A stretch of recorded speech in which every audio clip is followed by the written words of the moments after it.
идва ми на ума една... Аз съм го разказвал, но идва ми на ума точно сега, в момента, когато бях в втори клас. Първа учителка беше майка ми. Майка ми българка, завършила педагогика в Белград. Там е назначена за учителка и беше учителка в Сърбия. Аз при нея учих. И една страшна зима. Той е горе над граница между бивша Югославия и Унгария, континентален климат. Зимите са жестоки, страшни. И ние седиме.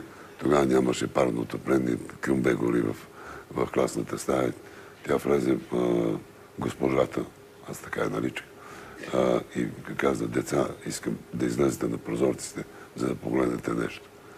И какво виждате? И всички сняг, висулки, ледени, на преспи, сняг. Не, каза: долу погледнете на улицата. Ние погледнахме и някой, може и да аз да съм бил, но някой каза: има 5-6 връбчета. Каза: погледнете ги хубаво, а сега се върнете в столовете за чиновете. И каза: тях исках да ви кажа нещо.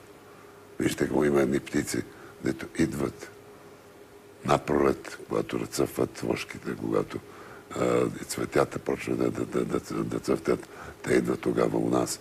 Па живеят известно време, па се размножават, а като забръска към зимата, си отиват някъде на топло.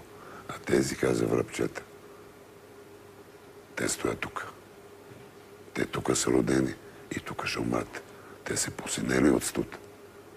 Те са накокошинени от студ, но тук ще останат. Аз по-голем урок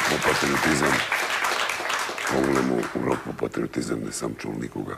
Затова искам да кажа: отиват от България слаби хора. Силни хора не отиват от България. Силните ще се борят, за да бъде и у нас така, както е там някъде. А това там някъде, където всички като отиват, да питаш ги защо. Ами казваш: това там е уредено, там е хубаво. Да, само че това уредено и хубаво в тези страни не сме го направили ние. Ние отиваме на метеното. Ние отиваме на готово. А номера да направим у нас да бъде така, както е там. А това иска жертви, разбира се. Защото славите